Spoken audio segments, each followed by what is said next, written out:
know we are recording, so I hope you're comfortable with that. This is to ensure you have access to this session later, and also our friends who registered who couldn't join, they've asked if we can record it. So, hi everyone. Welcome to the Women's International League for Peace and Freedom first School of Peace and Freedom event. Thank you so much for joining us in this national virtual teach-in. Now is the time to come together. And so thank you for choosing to come together with us in our community. I want to first acknowledge that right off the top that it has been one heck of a weekend. I know if you're in this room, um, you share values probably like WILPF does against war, wanting to decrease militarization. And so I want to acknowledge that the headlines this weekend have been very unsettling over past weekends, over this past year, and want to make space to call that out. And I'm in the midst of all that. Thank you for taking time to join us and be with us. So that's the first thing I want to say. I'll introduce myself formally. My name is Linda Lowe. I'm the executive director of the Women's International League for Peace and Freedom in the US. We are an international non-governmental organization founded in 1915, active in 40 countries, and you are here with the US section. And since 1915, we have been opposing war and militarization. We've been lifting democracy. We've been building peace. And thank you for doing this hard work with us. I want to also acknowledge that we decided to kick off School of Peace and Freedom in March because March is Women's Month. You know, it's Women's History Month. Women's International Women's Day is on March 8th. And in a few days, the Commission on the Status of Women, i.e., the meetings that UN Women organize in New York, that's happening every year. It's starting to kick off on March 9th in New York. So it's a really big month. So we thought this was the month to launch School of Peace and Freedom. I want to also share a little bit about what or why School of Peace and Freedom. So, you know, we have so much knowledge amongst our WILPF members. We're a membership-driven organization, so much legacy knowledge, and also so many people joining the movement. I'm so proud to say that many new members have come to WILPF. Many of you are new to WILPF. Because many people are looking for a place to be an advocate, to be an activist. And so we wanted to create space. This year, we're doubling down on building cross-generational power. So cross-generational power building. We believe that if we show up together across the generations, we're going to be stronger together. And we know that history can repeat itself. So we are very intentional at the School of Peace and Freedom to come together to share knowledge and stop the cycle. And so that is the gist of the School of Peace and Freedom. Our goal is to meet every quarter, potentially more. And again, it's all about cross-generational power building in this moment that we're in and continuing to build a culture of care with each other. Now I just saw a chat, I saw a message that you're not hearing me properly. Is that correct? No, Linda, we can all hear you well. I think it's just Okay. Sandy's individual Okay. speaker. Great. Okay. Thank you. Thank you for that check, Alice. So with that said, those are my formal sort of welcome remarks. And now I want to shift us right to, some of the meat or the tofu of why we're here today. We wanted to convene some powerful voices of trailblazing women and ask them, how are you showing up right now in this moment? I know that many of us have been feeling helpless. Some of us are shifting to determination. So we want to, be energized and feed off the fuel of these powerful women that are showing up in this space right now. And so we're gonna have sort of a fireside chat with some of these wonderful women we've convened. And then we'll move into a teach-in moment to talk about know your rights and things like that. But for now, I'm happy to invite Alice. Can you please spotlight Isabel Belmonte, Sofia F, and Judith McDaniel, who's going to join me in the spotlight here.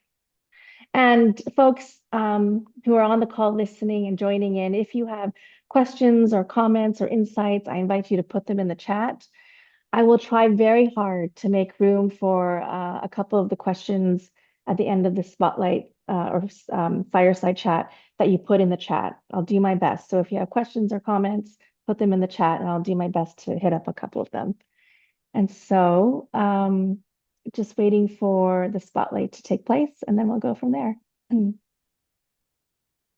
Okay, so I'm in the spotlight. I know there's a big room here of people that you're trying to find or people in. Hi, Judith. Welcome to the spotlight. Yeah, I believe everybody else should also be pinned unless I'm missing somebody. There we go. Hi, Isabel. Welcome to the spotlight. And we just need Sophia.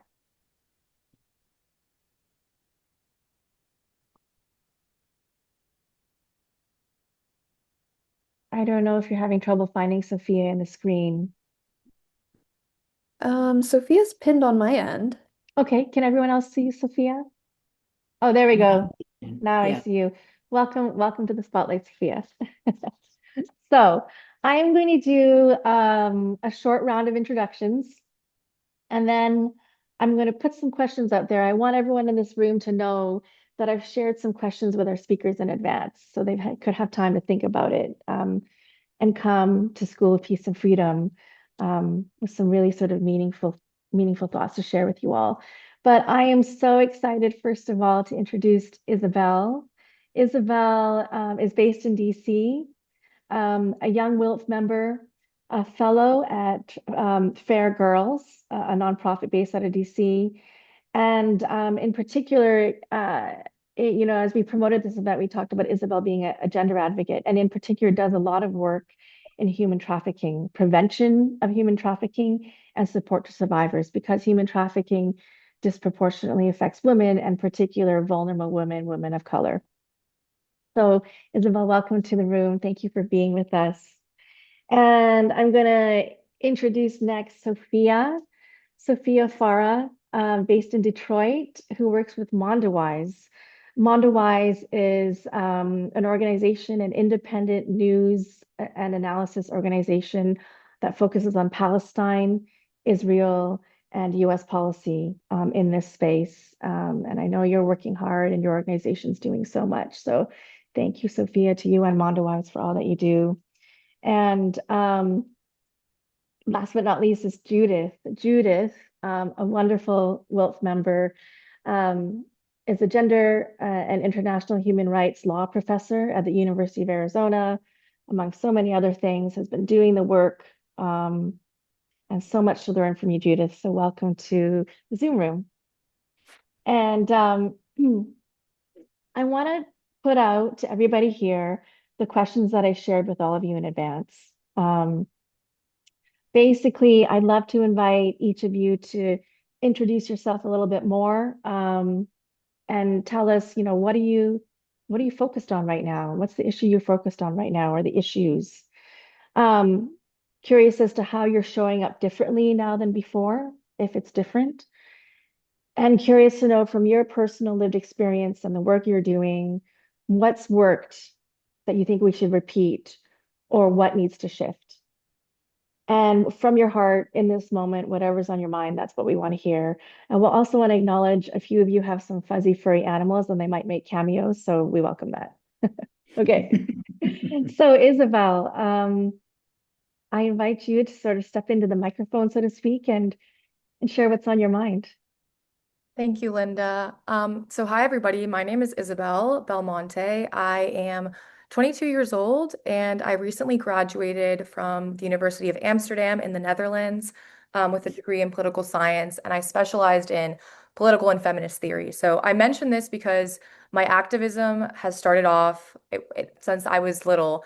Very theoretically, I would read a lot, I would write a lot, and during my time at university, I wrote about a plethora of different feminist and political theory topics, from how mass incarceration affects women with incarcerated family members, all the way to transgender inclusion in feminist spaces, And I just wrote and wrote and wrote. And this kind of culminated in my magnum opus, I guess, which was my senior thesis, which was a very harrowing piece to write. But I chose Simone de Beauvoir's The Second Sex, read the entirety of it, which is a very long text.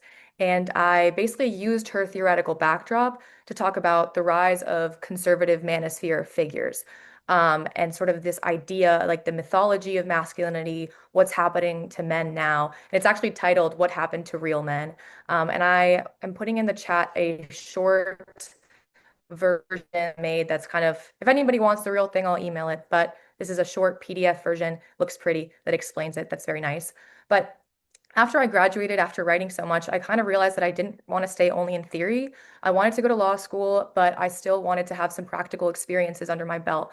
And that's how I found Fair Girls, which is the organization I work at now. I wanted to work at something in the intersection of gender rights and crime. And Fair Girls is an anti-human trafficking organization based in DC, although we serve survivors from all over the world. And we support female and female identifying survivors of human trafficking.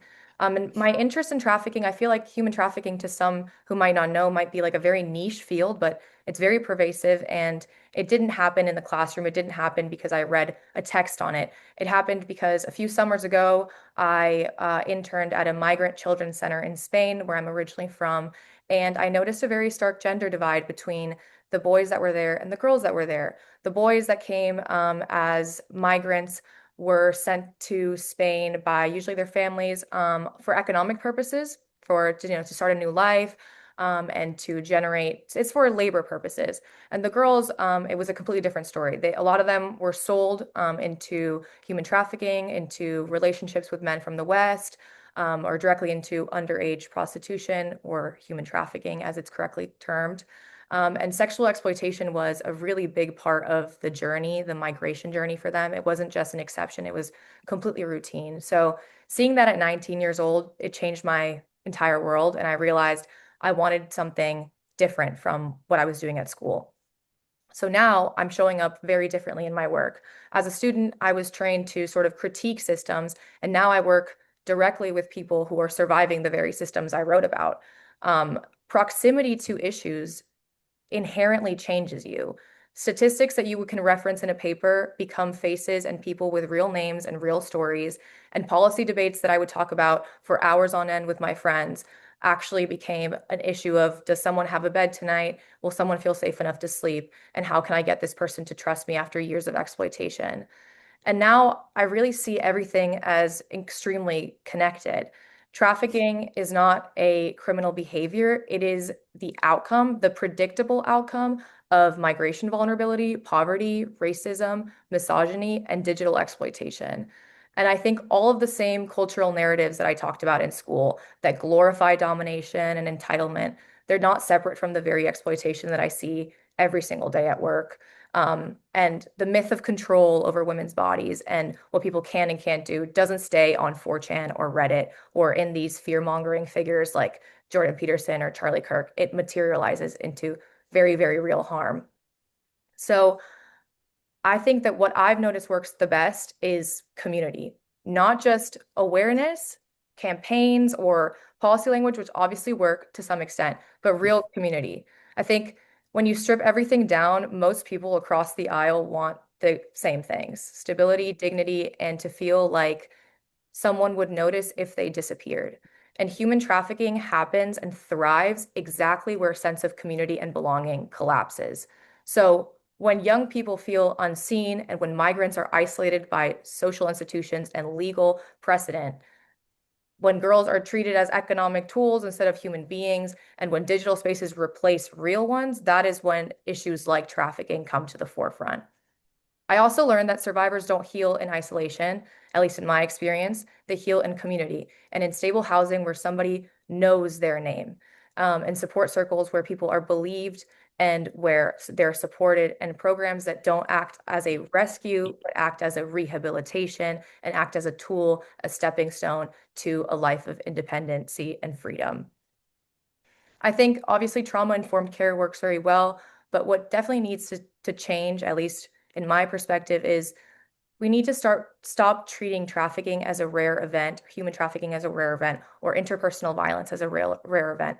It's completely widespread and it's deeply underreported. And these are not just root like they're not just like little things that happen. They are really, really exploitative major issues that function because of the social infrastructure that we have and because of this sort of rush towards individualism that we've been having. And I think events like these are so important because they foster so much community with people and they allow us to talk and connect. And it's very awesome to see, and I'm so glad to be a part of it.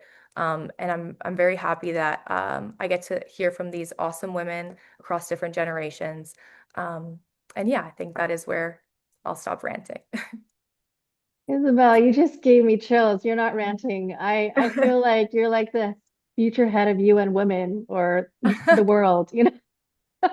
Wow, thank you so Thank you. much for that very succinct but incredibly deep dive into sort of where you're sitting mentally, what you're hearing and sharing sort of like your insights and learnings with us. You know, I think, not I think, earlier when we all dialed in to prep for this, I said I've done some work in anti-human trafficking. So a lot of what you said resonated. And also what really resonated, you said so many important things, but what really resonated, because I've been hearing a lot, is this need for community, this feeling of isolation um, in all parts, no matter where you live, no matter where you sit politically, just this deep need. You know, when people talk to me about Women's International League for Peace and Freedom in the US, one of the first things they say to me is, how can I connect with WILPF locally in my local community? Because that's what I need right now. And so to your point, the fact that we're all coming together, albeit virtual, and creating this bigger community, I think is really beautiful. And I want to hang on to this. And all of you in this Zoom room, I want you to know we're going to be reaching out to you, not too much, but you are part of our community and we are grateful to be part of yours. So with that said, I am going to pass the torch or the microphone, if you will, on to Sofia Farah. I'm going to be totally transparent. Sofia is one of my closest friends. So she couldn't say no when I asked her to join us today. But so just to remind everyone of place and space and sort of what lens we're all coming from. Sophia, you work at Mondoweiss, independent news and analysis on Palestine, Israel, and U.S. policy. Tell us a little bit more about yourself and what issue or issues you're focused on right now. How are you showing up differently now than before, given all the things that are happening in this country, in this world? Um, what are you seeing that's working that or has worked that you think we should repeat? What do we need to shift? Um, Over to you. Thank you, Linda. And I must say, I'm incredibly honored to be here with you all.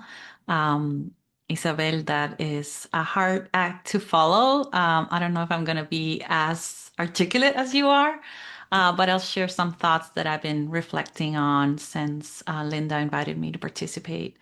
My name is Sofia Farah. I am Chilean. I was born and raised in Chile.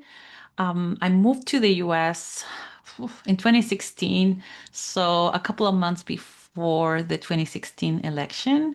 So it's been a really intense ride for me. And my family on my dad's side is Palestinian, and my mom's side is actually Basque, the north part of Spain. Well, it depends who you ask, but the Basque people. And so I come from a family of migrants and I'm here in the US as a migrant. So the issues that I'm seeing right now here locally are very dear to me. And of course, I work on issues of Palestine. So conflict and pain and oppression are things that I work with every day and I read every day and I think about every day. And so this invitation was really pertinent to think about what am I doing now? How am I doing things differently? And how do I keep showing up, right? How do we show up differently? And how do we keep being present and being active and being a contribution to the movements that we care about? As Linda said, I work with an organization. It's an independent news media called Mondoweiss. I am a fundraiser, so I don't write for Mondoweiss, but my colleagues write incredible articles about the situation in Palestine, how the politics here in the US play out in order for the situation in Palestine to continue being on occupation, and of course, how money and politics, how is the situation in places that don't receive enough attention, like towns in the West Bank, what's happening, of course, in Gaza now that that there are virtually no foreign journalists and Palestinian journalists in Gaza are being targeted. So the need to have more information. You probably all know, I just heard, but probably happened before that Ellison bought CNN. So he's a billionaire who bought, I think, CBS, and he's also was bidding with Netflix to own CNN and other news media. So now 62% of all like news media and social media and other platforms are owned by people who support Trump. So the independence of media is virtually non-existent.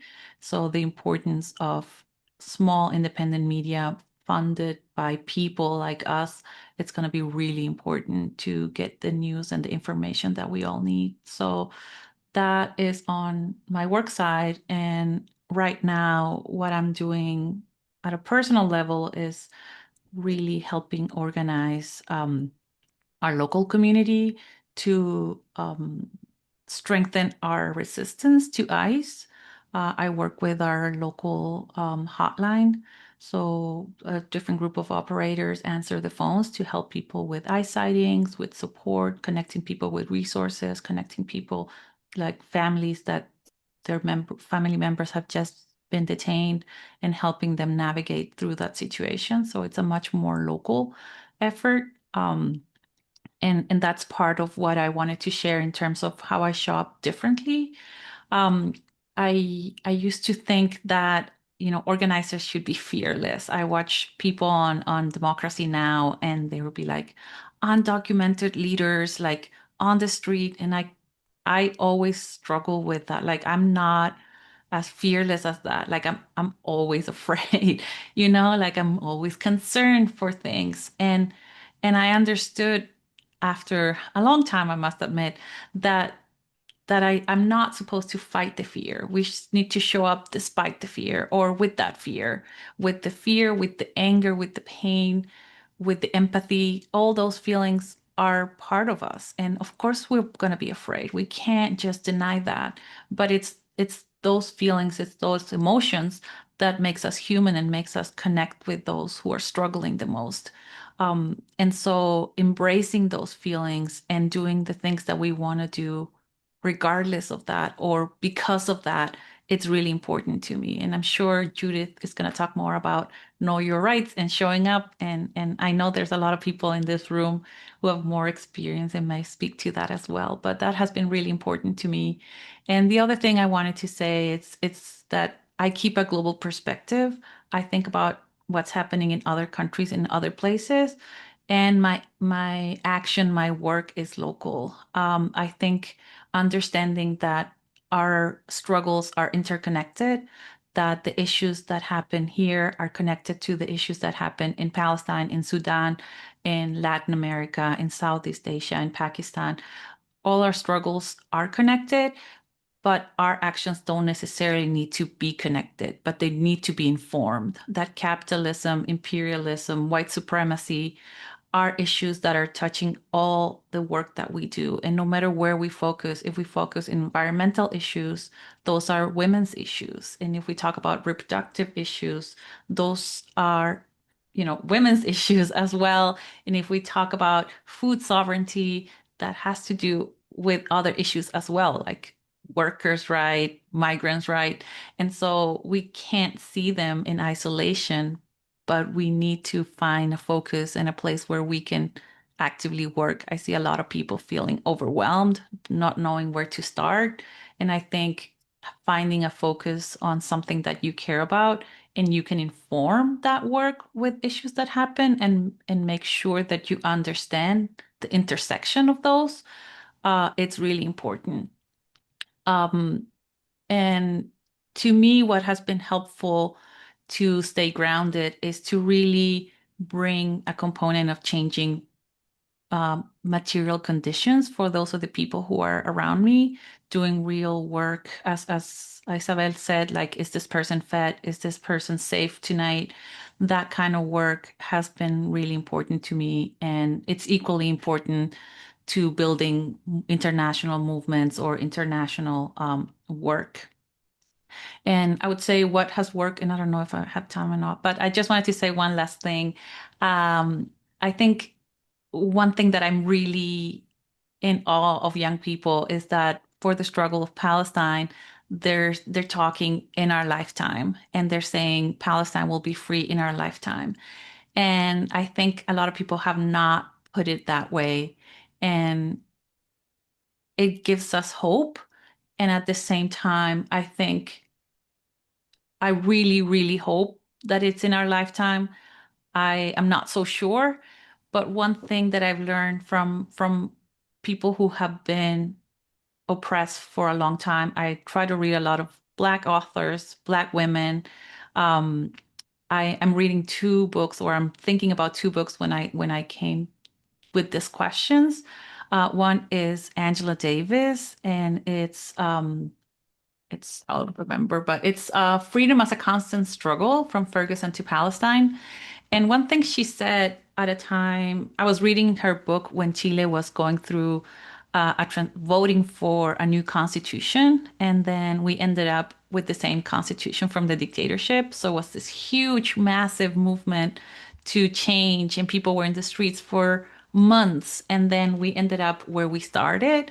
And it was incredibly frustrating. And one thing that I read from Angela Davis was that we are building movements and we're working towards something that we won't necessarily see ourselves, but it's important for us to do that. And that really made sense to me. Like, I'm working towards a future that I might not see, but I care enough about others and those who come after me to work towards that, even though I might not be able to experience it and live it.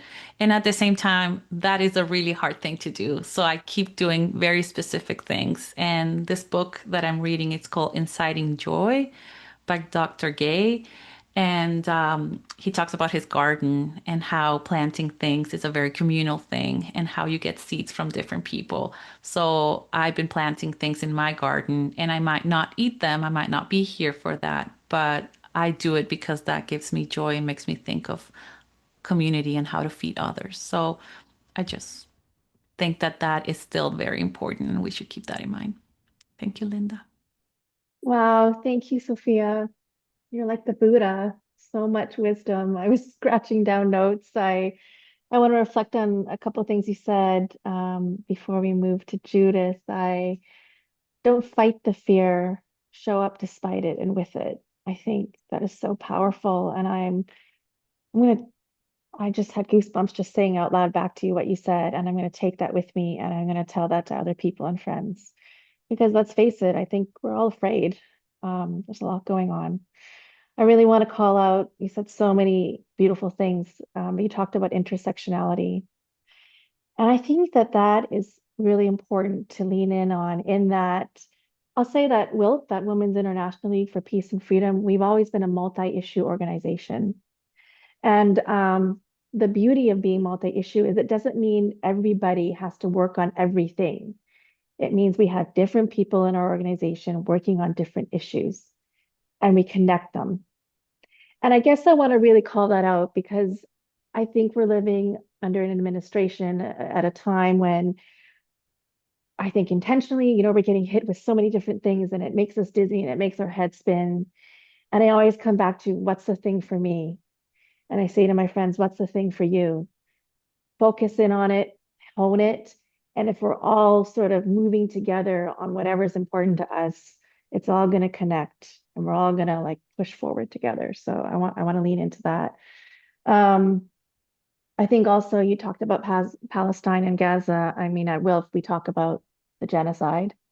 We talk about occupation and occupied territories. We're not afraid of those words. And I want you to know, Sophia, we're with you. We say those words with you, and your community. There's so much more I could say, but this is not about me.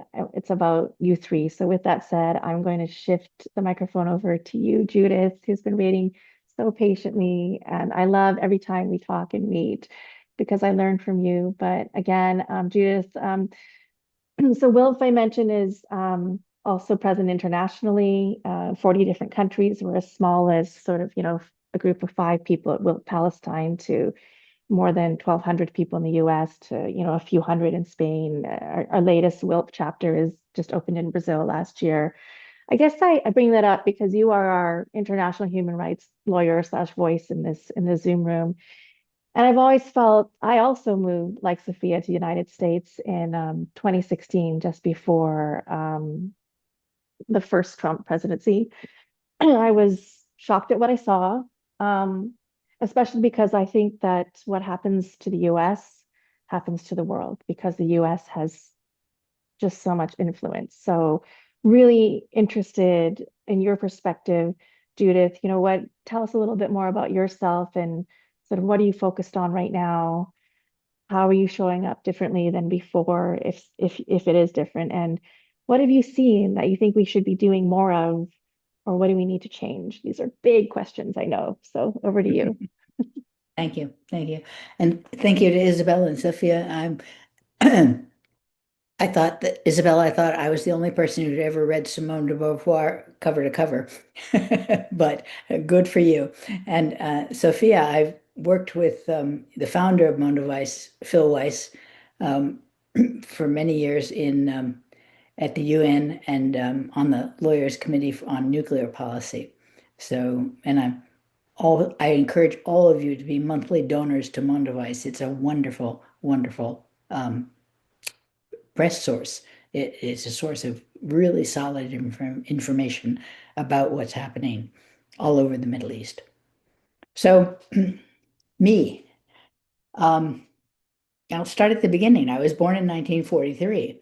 Like many of my generation, I met my father in 1946 when he came home from the war. And he rejoined the military in 1948. And as a result, I became an Air Force brat. I was raised as a military brat, which meant, among other things, that I went to 21 schools between first and 12th grade, which was a little disconcerting, particularly when I went to college and didn't know anything. But my first break from military tradition was when I went to college. I went to Antioch College in Yellow Springs, Ohio, which had already been renamed Pink Springs because it was so left. It was like during the immediately after the communist scare here in this country. And I was at Antioch that I got tear gassed for the first time in 1964 when we were having a protest outside the local barber shop where the barber refused to cut hair of African American people. And we were protesting when they brought out the tear gas, unbelievably so. But I was a young college teacher during the Vietnam War, and I really worked hard with my students who were all about to be drafted.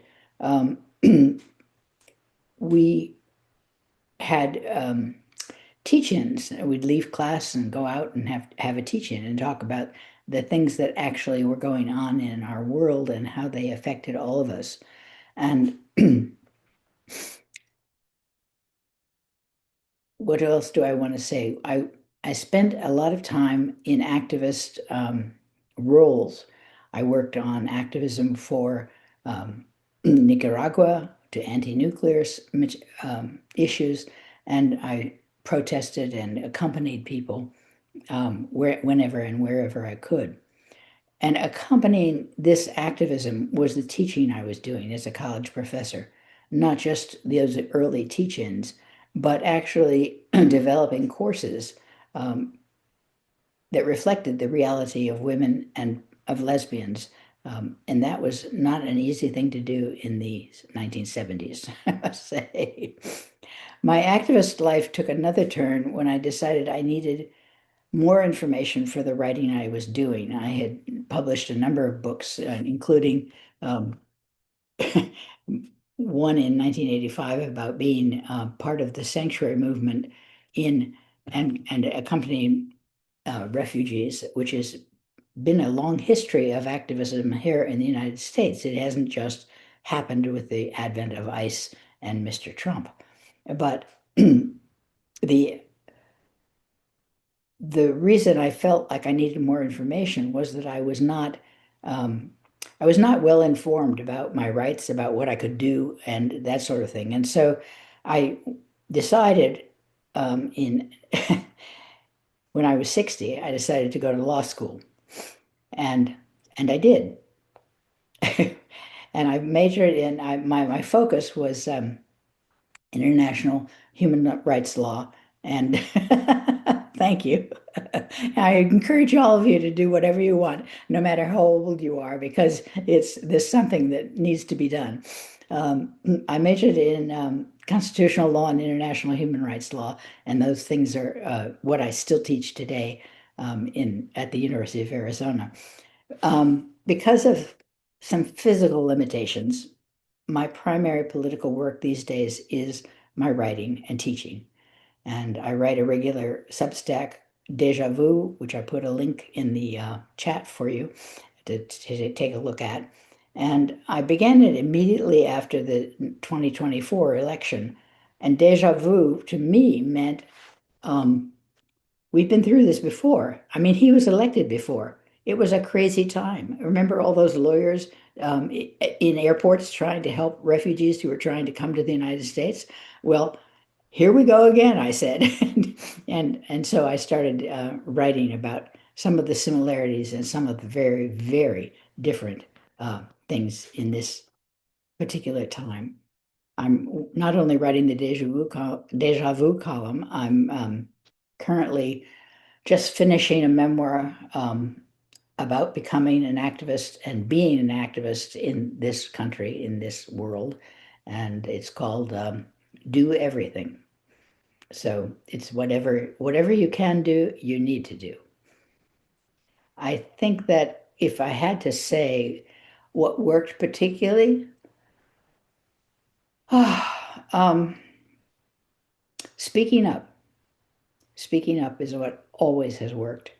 It's what we continue to need to do. And there are many, many, many other things to do, and there are many ways to speak up. And that's what I continue to do, even though my way of speaking up has changed. So, any questions, Linda? Anything else? Yeah, Judith, how has it changed? You said my way of speaking up has changed. How has it changed? I can't, I can do demonstrations, but I can't put myself in situations where my poor balance will make me a risk to other people, things like that. I mean, I worked with a peace activist for many years called Barbara, her name was Barbara Deming. And I don't know if any of you have heard of her. She died in the 80s, but she was part of the women's peace encampment at Seneca Depot, Army Depot in upstate New York. And one of the things I remember about Barbara particularly was she was very frail. She'd been in a car accident.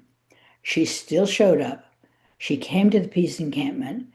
She camped. She was part of the demonstration. And when she was arrested, she refused to accompany the police to the paddy wagon.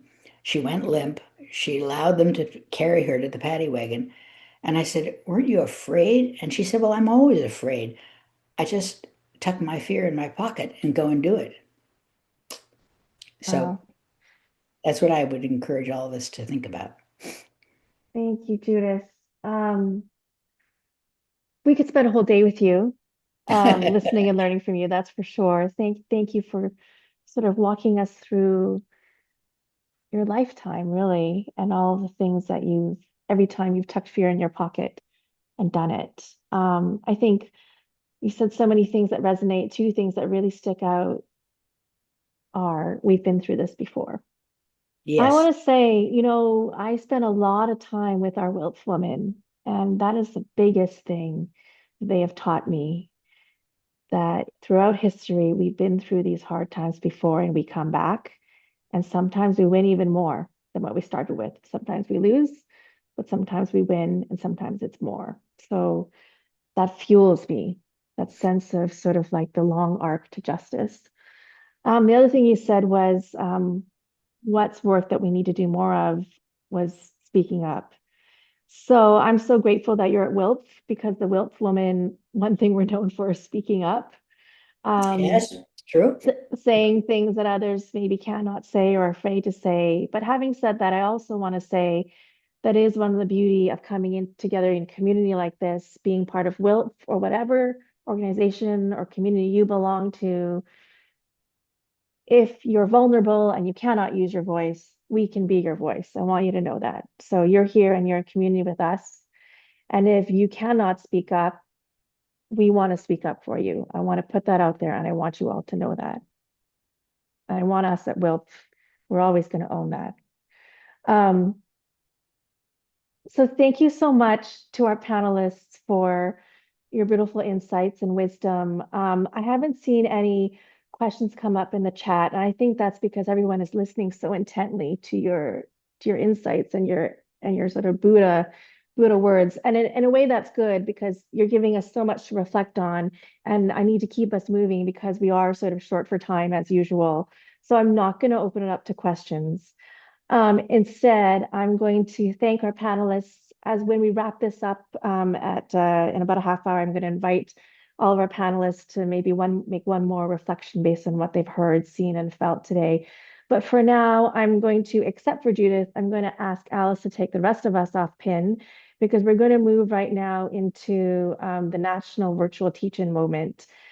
Sorry, one other thing before we do that. I just got a text from someone. They said, "Have you told people who you are?"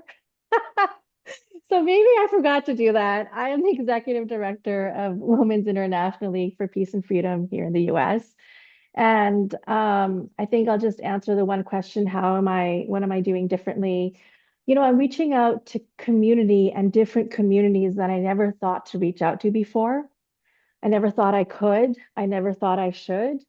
But I want to say, in this moment that we're living in, I am so wonderfully surprised about the networks and the people and communities that are receptive when I do reach out to them, to invite them in, to hear their expertise, to hear their thoughts. So that's what I'm doing differently.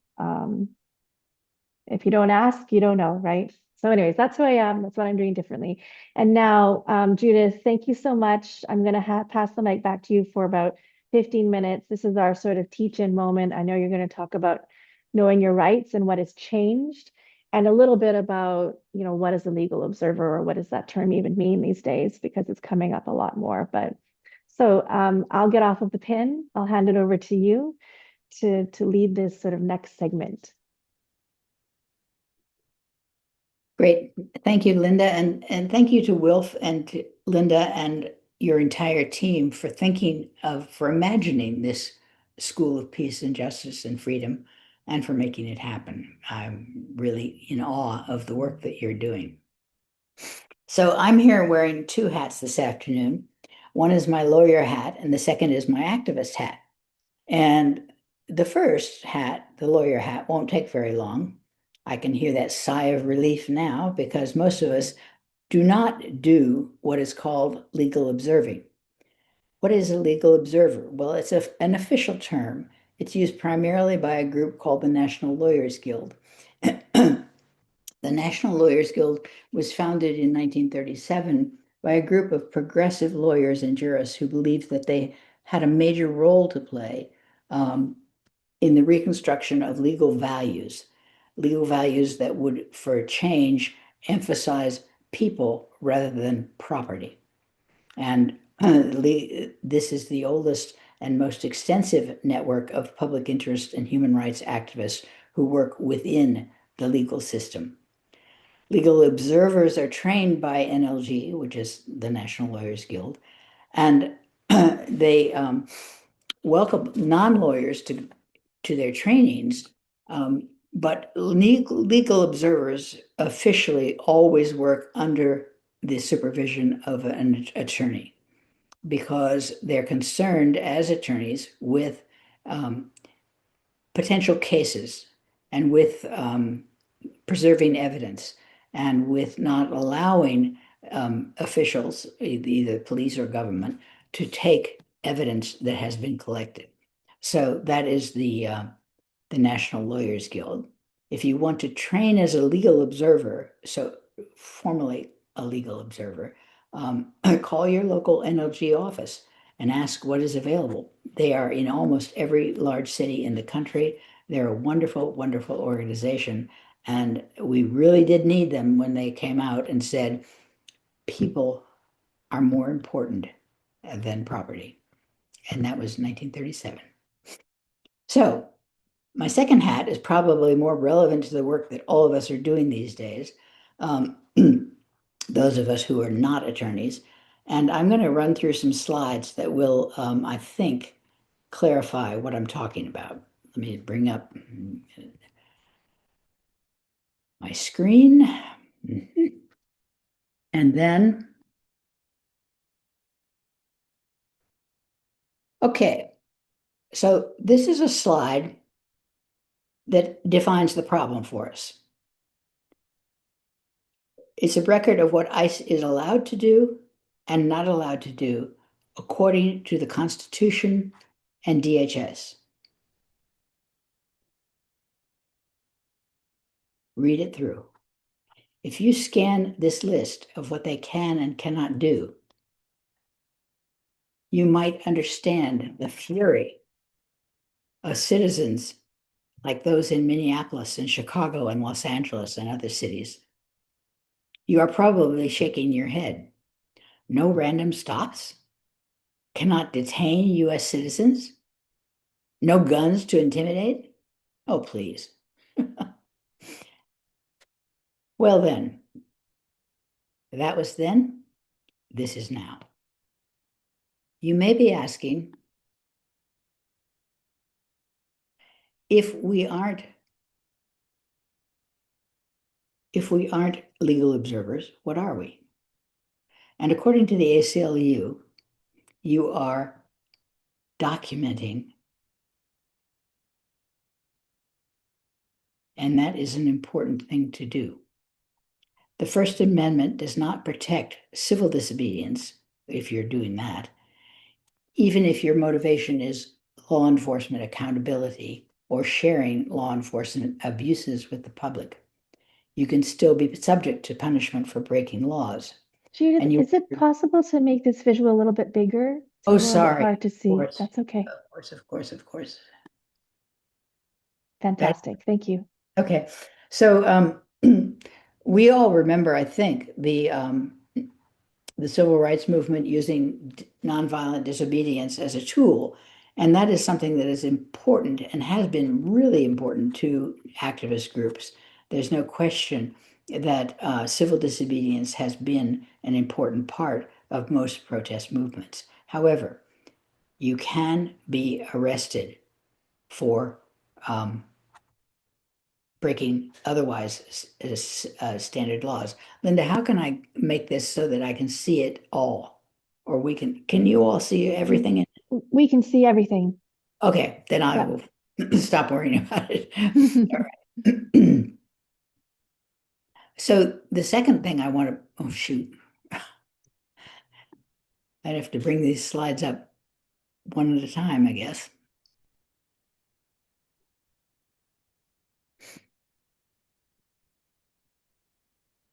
Sorry, I'm not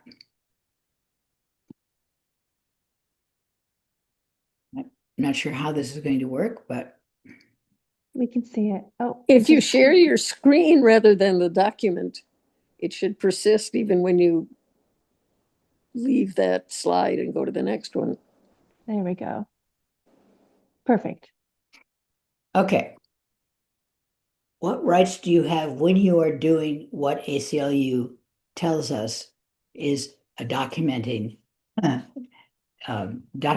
evidence of what is happening on the streets and in our neighborhoods? It is important to note that the rest of these slides that I'm going to show you tell us what is constitutional, what is legal under the Constitution today, based on the Supreme Court rulings. However, as we said in the introduction, today those rights are being frequently violated. If you are documenting an event, you should not be asked for your phone or camera. But if you are not required by law to surrender it. We can know what the consequences ought to be, none, but we can't know what they will be.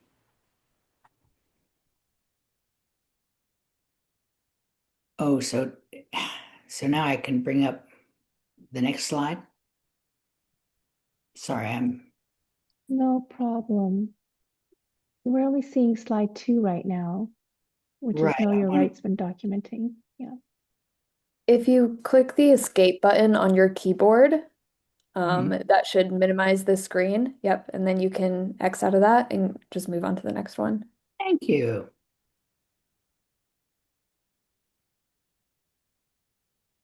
Okay, your rights when documenting.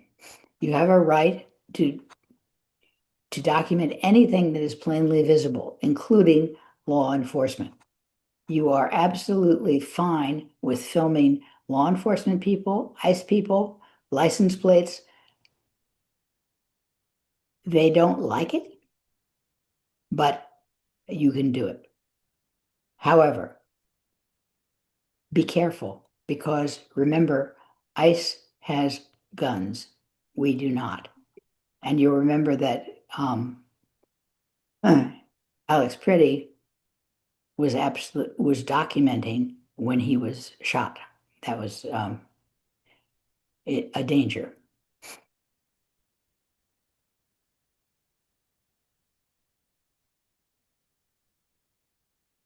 What else? When you're recording, capture as much as you can of the context, the scene, the location, the number of participants or watchers. Do send the recording to another device. See if you can, because you might not keep your own device. So see if you can send it to another device and eventually make it available to the families of detainees and their lawyers if possible. Now, I'm someone who wears a whistle when I go out to walk the dog.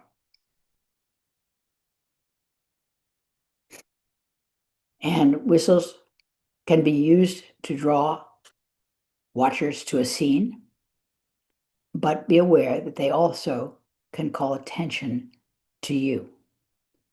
And as Becca Good said, we had whistles, they had guns.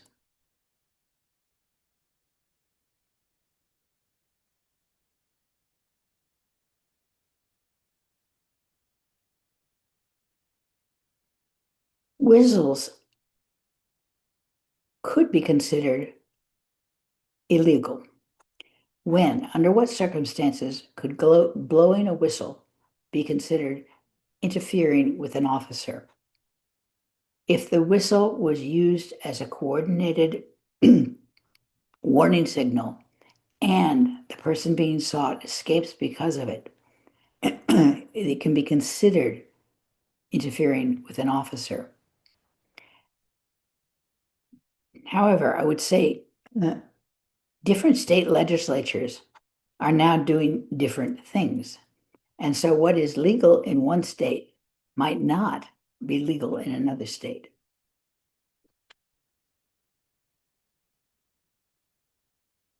Again, it's important to be prepared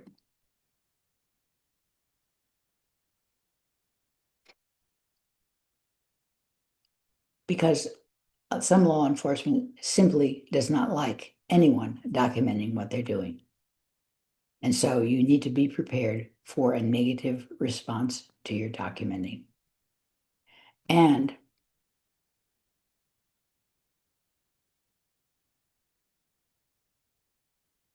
you need to take steps to protect yourself. What does that mean? Keep your distance, avoid sudden movements, don't record while moving, film openly and keep your hands visible, follow instructions, and never physically resist or obstruct. Alex Preddy was recording and not interfering. Bending down to help someone who has been knocked down should not have been a death sentence, but it was. We can reduce risks, but that does not guarantee safety. As I said, do check with your state or local government for guidelines and suggestions about your rights.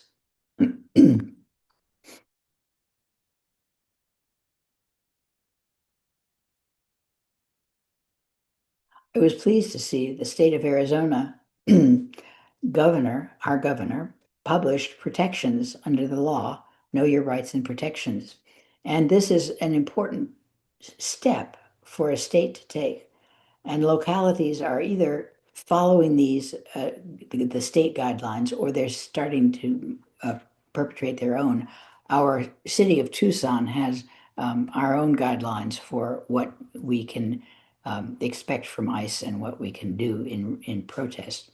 And I think it's important that each of the states, all 50 states, have different guidelines. They have different laws about what is acceptable as a protest. And in Arizona, it's very important because we have 22, we have 22 federally registered tribes in Arizona. And as a result, these Arizona guidelines have specific references for enrolled tribal members. Not every state would have that, but many would. But finally, I want to say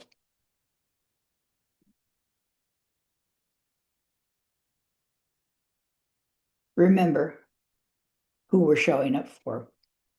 We're showing up for our friends, for our neighbors, for our fellow citizens.